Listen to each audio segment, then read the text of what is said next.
All right, MedPass first take. Okay, I am going to give meds to Mr. Mackenzie McDougall. And it says in his chart his date of birth is 3/17/1990. It is 3 p.m., so I'm going to give meds that are due at 3 p.m. And it looks like, and I've already done my assessment. And I know that his blood pressure was 120/80. I'm sorry, 120/70. His pulse was 80. His respiratory rate was 16. And his temperature was 98.8. So I don't see any big red flags on medications. So now I look and see what's due, and it looks like I have 40 milligrams of furosemide POQ day at 1500, and that's what 3 p.m. is, 1500. So I have that, and that matches the orders. The doctor ordered 40 milligrams of furosemide POQ day.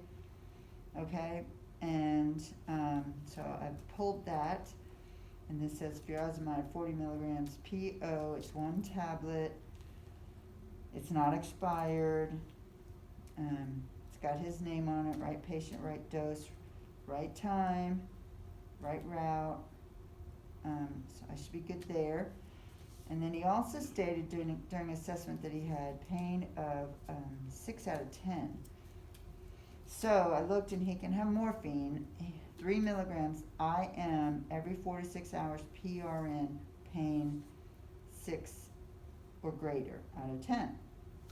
So I looked, and he has not had morphine for the last 8 hours. Apparently he was in PT today and got really worked over, and so now he needs some morphine, and it's been a long time. So he hasn't had it since 0700, so I'm good to give that. So I'm going to pull my morphine. My morphine comes 5 milligrams per mil, but I only have 3 milligrams ordered, so I know my right answer is going to be less than 1 mil. So I did my math, 5 milligrams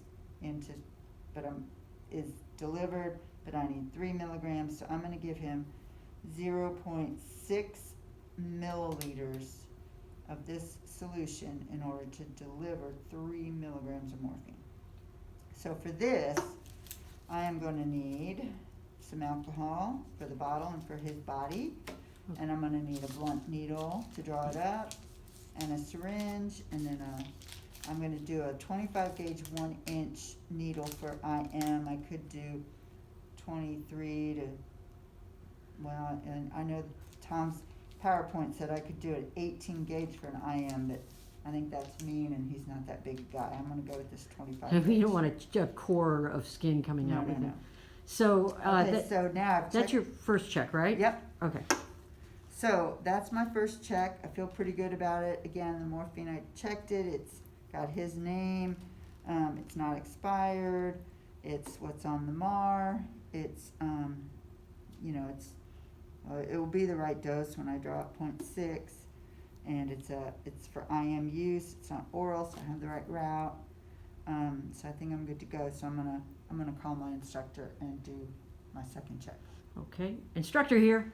Hey, I need to give some meds on Mr. Mackenzie McDougall. Okay, you've done your first. Yes, I did my first check. Let me tell you about him. Yeah, can you show me what drugs you're giving him? I'm giving him furosemide Lasix, which is 40 milligrams PO. It's due at 3 p.m.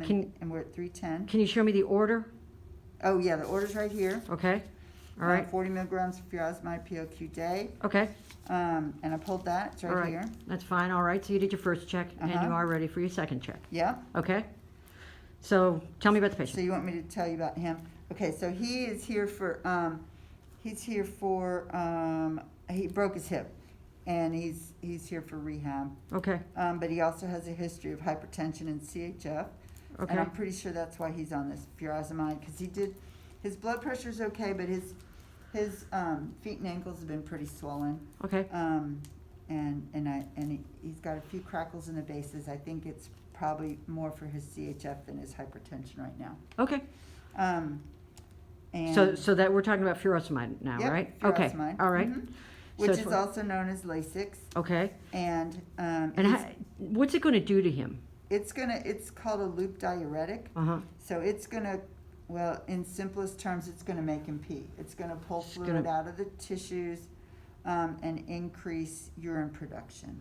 okay, And kind of because of that, he will also, lose electrolytes. Like fluid and electrolytes go together. I always have to remember that. So if he's losing water, he's losing sodium and potassium. okay, So I checked his lab, and his potassium this morning was 3.9. okay, so And he's it can good. be 3.5 to 5.2, so he's in the good range. Okay, and that's a loop diuretic, so that's why Loop we need to check diuretic. it, right? Mm-hmm. Okay. Because that's where it works, is in the loop of Henle in the kidneys. Okay, so, what are you gonna tell the patient when you go in there?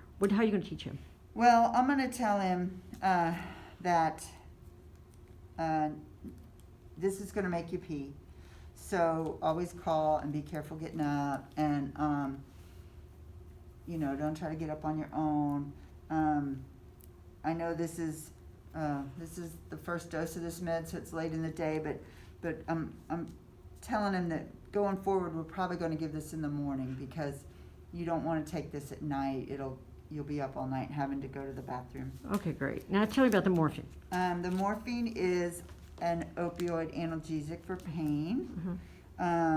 It can cause, well, that's what it's for. It blocks nerve impulses. He's complaining of pain because of his hip replacement, Mm-hmm, or hip fracture mm-hmm. and replacement, and so he's getting this. Okay, what's the order say? The order says morphine 3 milligrams IM, PRN pain 6 or greater out of 10, Okay. every 4 to 6 hours, and it's 3 p.m. right now, and his last dose was at 7 a.m. Okay, just to cross my T's and dot my I's, what do I want to check before I give morphine? Oh, always, you want to check his respiratory rate, Can't be below what? because it can't be below 10.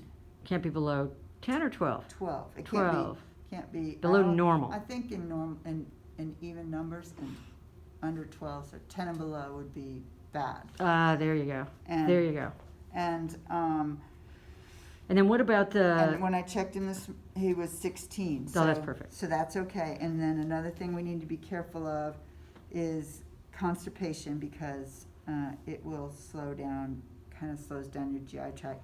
But That's right. they have him up and walking a lot. okay, But yeah, he could be at risk for constipation, because the morphine will slow him down, and the furosemide might kind of dehydrate him a bit too. So okay, now I don't know about you, but when I give somebody a diuretic, there's a vital sign I just check just to make sure before I give them a diuretic. a vital sign you Yeah. check his blood pressure. Yeah, I always just make sure blood Yeah. pressure is good. Yeah, and it was 120 over 70. That's All right. that's true, because if furosemide isn't necessarily antihypertensive, but it will lower his blood pressure. I mean, they use it for hypertension because it Yeah. gets rid of fluid, and Yeah. so it would lower his blood. It could conceivably, volume right? And all that, for sure. Yeah, so just to So- make sure, So just to make sure. you want to make sure his blood pressure is good, and then you also would tell your patient to carefully rise slowly in case they get a little dizzy. or Especially with lightheaded. with that morphine, With the right? morphine too. Yeah, Okay. Yeah. All right, is that dose, Combination. is that an okay dose of the morphine?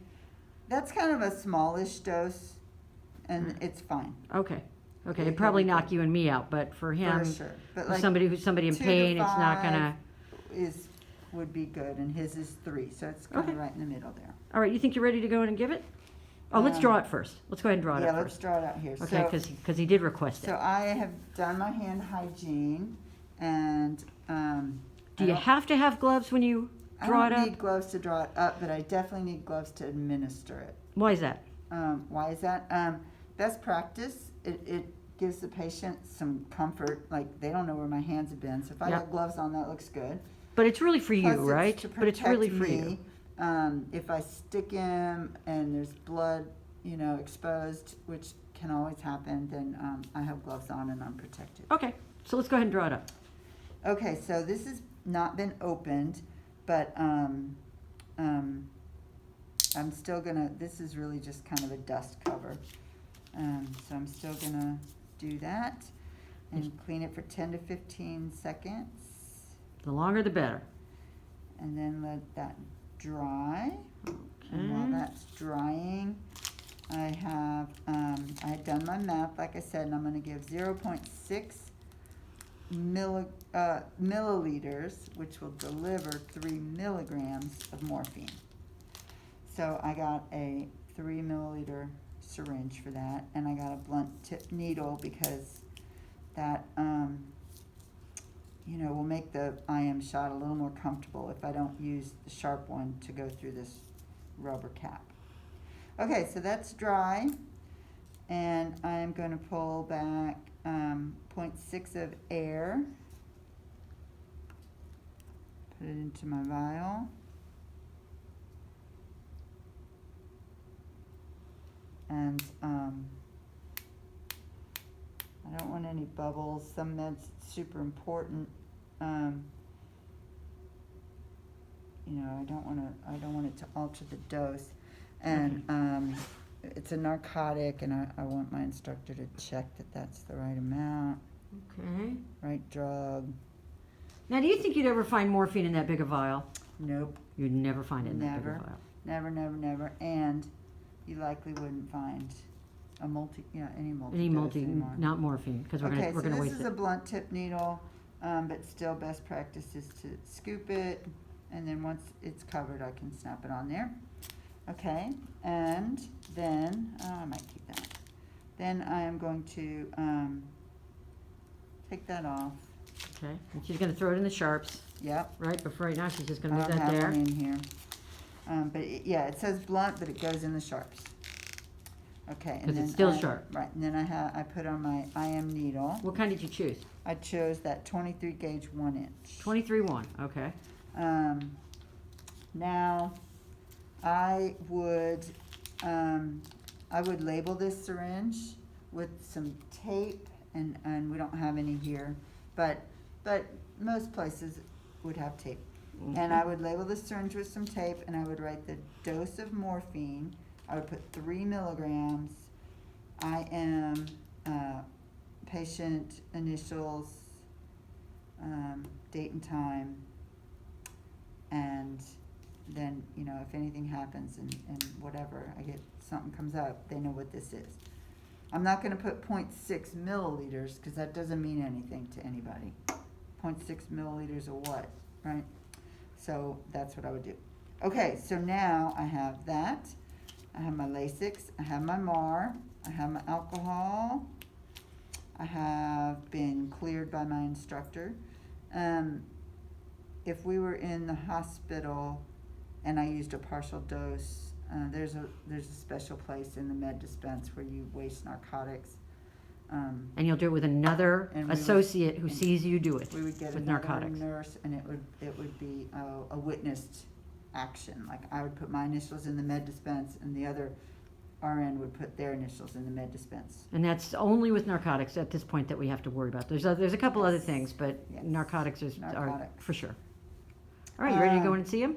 Okay, so what I need to go in is I need the MAR, I need my meds, I need my alcohol, I'll need some gloves, I will need a scanner, and, or in this case, someone check his, okay, so knock, knock, knock. Hello. Hey, Mr. McDougal, my name's Lisa, I'm your nurse, and I'm here to give you some medication. Can I check your wristband? Yeah, there it is. Oh, there it is, Mackenzie McDougal. That's me. What's your date of birth? Let's see. I was born on St. Patrick's Day, 3/17. Was it 90? I was Yeah, born? 90. You're Yeah, just a 3/17/90. whippersnapper. Yeah. Okay, you're gonna be. Oh, you were 30 this year. Oh, good for you. Yeah. Okay. And it looks like you don't have any allergies. Is that true? No, I don't have any No allergies. allergies. Okay. Well, I have 2 medications for you today. I have your Lasix, your furosemide, 40 milligrams. That's gonna make you pee. Take it by mouth. It will also lower your blood pressure a little bit, so you need to be careful when you get up. If you do need to pee, and you will, call the nurse, call me. You have Okay. to do that on your own, okay? Okay. So I just need to scan your wristband, beep, and, okay, you popped up on the MAR, there you are, Mackenzie McDougall, and it looks like furosemide 40 milligrams, PO, Q day, furosemide 40 milligrams, PO, Q day, this is for hypertension, it is the right med, the right dose, the right time, the right patient, the right route, the right reason, and then I will do the right response and documentation. So, for purposes of this. I can Oh, take it. thank No, you. put it in my hand, because I Oh, wanna okay. take it in my, yeah, I'm just gonna. Okay, so, I usually, when I go in and see the patient, I like to put gloves on just in case he wants me to Thank you. stick it in his mouth or something. Look, did you get that down? Yeah, yeah, I Oh, can tell, good, good, yeah. good, good. Okay, yeah. good job. We'd sit you up, but you don't sit up. Yeah. Okay, so now I'm gonna check your MAR again. It looks like you've been having some pain, right? Yeah, it's killing me, my Oh, hip. I'm sorry, in your hip. Is it, I think that's what I broke. Yeah, yeah, and it's just in your hip? Is it going anywhere? Is No. It, no, just okay. It's just there, hip it's just pain. constant, it just, Okay, so I don't wanna give you your shot in your hip then. And I don't Okay. wanna do it in the other hip because I don't wanna roll you onto this one right now. So for an IM shot, I could do the ventral gluteal on either side where you find the greater trochanter and then the iliac crest, and then move that finger up and then go right there. where else could you get But it? we're not gonna do that. We're not gonna do it on this side. So I could do the, on his thigh here, on his Okay. quadricep muscle. Okay, Oh, look, I could do it on this side Ah. maybe, but that's his operative side, so I'm not gonna do that side. okay. My other option for an IM would be to do the deltoid. Mm-hmm. You never wanna give like a big shot in the deltoid, but this is less than one milliliter, so it should be okay. That's what I'm gonna do. So I checked his ID band again, and I'm comparing it to the MAR, and it's the right patient, the right drug. I labeled this. The right route is going to be IM. The right reason is for pain. What did I forget? Dose. Okay, patient. Route, date and time. Yes, he hasn't had it in 4 to 6 hours. He hasn't had it since 7 a.m. And then with a pain medication, I'm going to come back and ask his pain level again in an hour or less, and document that again. And hopefully it will have improved. He'll probably let you know if it hasn't. I'm sure he will. So I would have done hand hygiene. I would put on gloves. This is going to be his deltoid. Okay, since you guys can't, Yeah, and you find the Give 'em into the acromion arm. process. You go down a couple finger lengths, 2 inches. There's a triangle here. That's where you would give it. So I would clean the skin for 10 to 15 seconds in a circular motion, starting inside, going outside, and let that dry.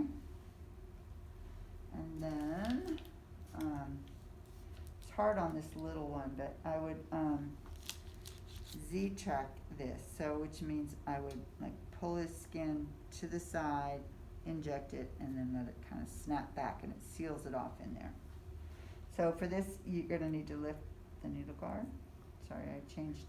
and she would have gloves, but Yeah, that's what I said. we don't have any, so Don't have any. just reminding. And do my sort of Z-track, but it won't work. And then you go in it like a dart, and an IM can be 90 degrees because you want to get it down into the muscle. Boop. Boop. You wouldn't let go of it. And then administer it slowly.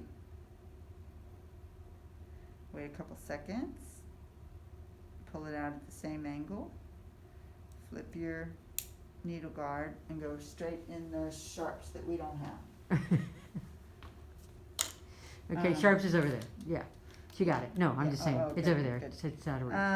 And then what? Oh, sorry. Spacing off. This, you don't massage it. You shouldn't need a Band-Aid or anything. Mhm. And then, let's see, I was just gonna say, a couple things. One is, Generally, we'll try not to wave our hands over the field after we've alcoholed it. Right. I'm just saying, if you do the Z-Track, sometimes, like she's saying, sometimes it'll just fall over, so it gets very awkward. Yeah. But if you mention that you've done the Z-Track, never Yeah. sweep your hand over the site. Sometimes people will get the wrong idea and they'll sweep their hand over the Right. site. So don't do that, okay? Because that, if you use your common sense, you just dirtied your You just clean made your field, But okay? on this little pad, if you try to Z-Track, it flips It falls over, and we don't so need to just be any more verbalize it. dangerous than possible. Okay, and then there was one more thing. Oh, I was going to say this. So she says 10 to 15 seconds.